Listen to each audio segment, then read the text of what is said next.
Bonjour, bonsoir, je suis prête à m'afficher. Et vous? Aujourd'hui, je te retrouve dans une vidéo qui j'espère te fera rire parce que je vais te raconter ma vie de boulet. Je suis pas une fille super casse-cou, mais j'ai quand même fait pas mal de boulettes dans ma jeunesse. Si je ressemble à un cadavre, je suis désolée, mais je sais pas, la lumière est bizarre, je sais pas encore si j'aime bien ou pas. Ok, donc j'ai 5 anecdotes sur ma vie qui sont assez cocasses. Et c'est parti. La première, je vais l'intituler l'expérience scientifique de Lilou. Elle est très courte mais très efficace. En fait, j'étais en CE1, donc on avait une maîtresse, sauf que tous les jeudis, et je me souviens que c'est un jeudi, on avait donc tous les jeudis une nouvelle maîtresse. Enfin une nouvelle, c'était genre une deuxième maîtresse. Je pense pour nous habituer à avoir plusieurs profs ou je sais pas, mais enfin voilà. Et donc cette deuxième prof nous faisait cours. Et un jour, je sais pas, j'ai eu la bonne idée de me dire mais les sourds, ils entendent quoi en fait? Je me souviens que la maîtresse, elle lui racontait une histoire ou elle faisait une dictée ou j'en sais rien, mais il fallait qu'on l'écoute, c'était pas genre on écrivait, on faisait du coloriage ou je sais pas. Du coup, j'ai eu la bonne idée pour savoir ce que faisaient les sourds et ce qu'entendaient les sourds. Je me suis bouché les oreilles, sauf que je me souviens très bien de comment j'ai fait, tellement ça m'a marqué. J'étais pas en mode juste... J'ai vraiment fait comme ça, en mode qu'est-ce qu'ils entendent les sourds? Bah rien bien évidemment. La maîtresse du coup a cru qu'en fait que je me foutais d'elle, enfin que genre je m'intéressais pas à ces trucs et tout. Du coup je me suis fait disputer. Voilà. Ok, donc la deuxième, je vais essayer de la résumer rapidement parce qu'elle est un peu longue, mais j'avoue que j'ai pas trop... Avec du recul, je comprends pas en fait.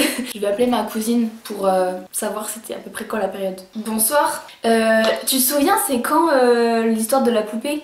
Mais est-ce que c'était en primaire ou au collège? Ah non, c'était au collège, j'étais grande Et encore. bah 6ème ou 5ème. Donc voilà, c'est la fourchette entre le CM2 et la 6ème, 5ème je pense. En fait, j'étais avec ma cousine chez mes grands-parents pour un week-end et ou des vacances, je sais plus, bref on s'en fout. Et en fait ils étaient pas là, ils étaient partis parce qu'il y avait un enterrement. Et donc on était toutes folles et tout, on avait la maison pour nous toutes seules, on était refaites. La maison de mes grands-parents, genre il y a tout au rez-de-chaussée et à l'étage il y a juste une pièce, donc c'est une chambre. En gros c'est pour vous expliquer le contexte de la maison. Avec ma cousine on était dans la chambre en haut, donc notre chambre, et on s'ennuyait à mort, vraiment. Et en fait je me suis dit bah tiens pourquoi pas fouiller dans les placards pour voir s'il n'y a pas des jeux ou quoi. J'ouvre tous les placards et tout, genre il y avait un placard à zip, comme ça, genre une fermeture éclair un peu en toile, et tu l'ouvrais comme ça, tu vois, de haut en bas. Et du coup je l'ouvre, et là je vois quoi? Une poupée. Mais genre la poupée là, je sais pas pourquoi j'ai peur d'elle, enfin j'ai plus peur d'elle parce qu'à l'époque j'avais la phobie des poupées, maintenant c'est passé. Je sais pas pourquoi j'avais peur d'elle parce que j'ai passé mon enfance avec cette poupée, enfin c'est la poupée de ma mère quand elle était petite et tout, donc voilà. Et elle fait pas si peur que ça non plus. Et du coup j'ouvre le truc, je vois la poupée, pas un commentaire et je referme. Et je m'assois sur le lit, j'ai été blanche. Ma cousine elle me dit mais il se passe quoi? Et du coup elle ouvre le truc, mais sauf qu'elle avait pas peur des poupées, donc bref, elle ouvre, elle voit la poupée et j'aurai voilà, elle fait ah c'est ça, et elle referme. Sauf qu'en refermant, elle a fait un geste tellement brusque qu'elle a failli renverser l'armoire. Du coup elle a crié, mais genre parce qu'elle avait peur que l'armoire se renverse, tu vois. Mais elle a crié mais tellement, mais je l'ai jamais entendu crier comme ça. Elle a trop overreact pour une armoire, sérieux. Et moi dans ma tête c'était ok la poupée est vivante. Du coup j'ai commencé à hurler moi aussi, et je me souviens je me suis mis en boule sur le lit, et après je me suis dit dans ma tête, vraiment ça s'est passé très vite, hein, genre en 15 secondes c'était fait, hein, ce que je vous raconte là. Donc elle a hurlé, j'ai hurlé, je me suis mis en boule, je tremblais, je me suis dit non il faut que je descende, si la poupée elle est en vie, il faut que je parte de la maison. Je commence à descendre une de marche, et là je me dis putain ça va pas assez vite. Donc qu'est-ce que je fais? Je saute. Oui, j'ai eu un blackout, la demi-seconde où j'ai sauté dans les escaliers, je m'en souviens plus. Je me suis retrouvée en bas des escaliers, j'ai couru à la porte d'entrée, il neigeait dehors, j'étais en chaussettes et tout, j'avais super froid et j'avais le pied un petit peu en miettes quoi. J'ai pas eu de fracture, vraiment alléluia, parce que j'aurais clairement pu me casser quelque chose. En fait j'ai vraiment sauté, genre je me suis pas laissée tomber. Genre ou quoi, j'ai vraiment sauté, donc j'ai pris l'élan de la deuxième marche, j'ai sauté haut et je suis retombée encore plus bas du coup. Et moi du coup je suis en mode non je veux pas rentrer et tout machin, bref, j'ai fini par rentrer. Et ma grand-mère, quand on lui a raconté ça, quand elle est revenue de l'enterrement, mais elle était furax. Du coup voilà, rien de cassé, plus de peur que de mal, mais j'ai un neurone qui a pas connecté au bon moment.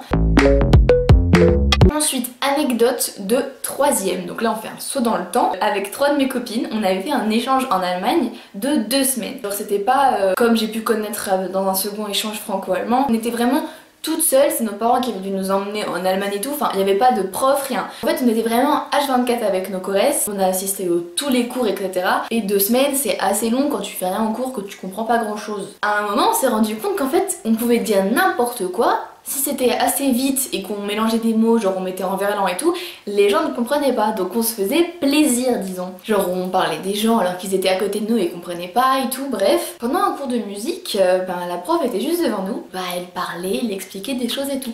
Et avec une copine on s'est dit, il est bizarre son nez, on dirait qu'il peut s'ouvrir et tout, parce que je sais pas, elle a un problème du nez, ou elle a fait une rhinoplastie, j'en sais rien. Et on commençait à rigoler et tout. Donc elle était vraiment à 1,5 m de nous, hein. Elle pouvait clairement tout entendre. Sauf qu'on se disait, ouais ils comprennent pas, ils sont allemands. Ouais. Alors, en fait, du coup 2 minutes plus tard, la prof est venue vers nous, elle fait bon alors les filles vous voulez faire quoi? Donc en fait elle avait tout entendu, tout compris et puis voilà on s'est un peu tapé la honte. Elle a rien relevé et tout, mais justement le fait que genre on sache qu'elle a entendu ce qu'on a dit et qu'elle a pas réagi, bah c'était très gênant. Avant-dernière anecdote. Ah mais attends, j'ai fait une anecdote avec un titre et après il n'y a plus de titre. Bon, c'est pas grave. L'avant-dernière date de l'année dernière. Donc j'étais en première et j'ai passé mon A2B1 en allemand, que je n'ai pas eu. C'est pour passer à un niveau supérieur en allemand et il y a des épreuves, expression écrite, expression orale, compréhension écrite, compréhension orale. Et donc moi j'avais fait un oral sur ILS, et donc voilà je commençais à faire mon petit exposé et tout machin. Et à la fin de l'exposé, il y a les 2 profs qui m'ont demandé mes passions et tout ça, voilà. Et donc j'ai parlé de YouTube. Quelle fut ma surprise quand ils m'ont demandé de leur montrer ma chaîne. Je pensais que j'allais juste en parler comme ça et tout, mais non. Elles m'ont dit oui va sur le PC, tu nous montres ta chaîne, quelques petites vidéos et tout. Moi j'étais en mode ok, si je dois faire ça pour avoir mon B1 on va le faire. Au final je l'ai même pas eu, j'aurais dû leur dire non. Du coup je vais sur le PC et il était branché aux enceintes finalement. Et il y avait plein de gens qui attendaient dans le couloir pour passer la 2B1 parce qu'on passait à la chaîne. Donc il y avait peut-être 7-8 personnes. Enfin c'est pas beaucoup mais pour moi sur le coup ce fut une grande quantité de personnes. Et en fait je lance une vidéo et tout d'un coup dans la salle, salut tout le monde. Voilà. Les enceintes étaient au max du son, je crois que quand je les ai réglées elles devaient être à 95 et j'avais pas vu avant ce que j'aurais dû faire. Du coup il y a vraiment tout le couloir qui a entendu ma vidéo, voilà. J'avais envie de sauter par la fenêtre mais bon. Et donc ensuite, la plus récente qui date quand même d'il y a 1 an et demi, novembre 2018, je vais vous raconter une histoire qui se passa durant une soirée d'anniversaire surprise. Avec des copines, on avait organisé une soirée d'anniversaire surprise. C'était la première fois que je faisais ça, j'étais trop contente. Donc la soirée se passe, notre copine est toute contente parce qu'elle s'y attendait un peu mais elle pensait pas qu'on allait les faire et tout, voilà. Et donc vient un moment où un pote à nous avait trop bu. Ça arrive à tout le monde, hein, sauf que lui, bon voilà, il était réputé pour être l'alcoolo de la bande, hein. Il s'avère qu'il était complètement torché à genre 21h30 et donc il a eu la bannière de sortir sur la place d'en face avec des potes. On s'est dit on veut quand même qu'on prenne soin de lui, donc on a été le voir et tout, et en fait on se relayait à chaque fois pour aller chercher un verre d'eau, pour lui faire un peu passer tout ça, même si c'est pas de l'eau qui allait convenir à tout ça, mais bon. Quand ce fut mon tour, le boulet que je suis a trébuché sur une grosse chaîne en acier que je n'avais pas vue, du coup vu qu'on était dans le noir, et il s'avère du coup que je suis tombée, j'ai trébuché. Et je me suis dit vite, il faut que je me relève parce que sinon ils vont se moquer de moi. Donc je me suis relevée, j'ai été chercher un verre d'eau, mais au moment de prendre le verre d'eau, je me suis dit je me sens pas très bien, j'ai envie de vomir. J'ai la tête qui tourne, donc je vais m'asseoir. Et là, je vous fais bref, poignet cassé, aux urgences à 22h en pleine soirée, voilà. Opération, rééducation, réopération pour enlever la plaque et en bonus une magnifique cicatrice qui est dégueulasse et qui a très mal cicatrisé.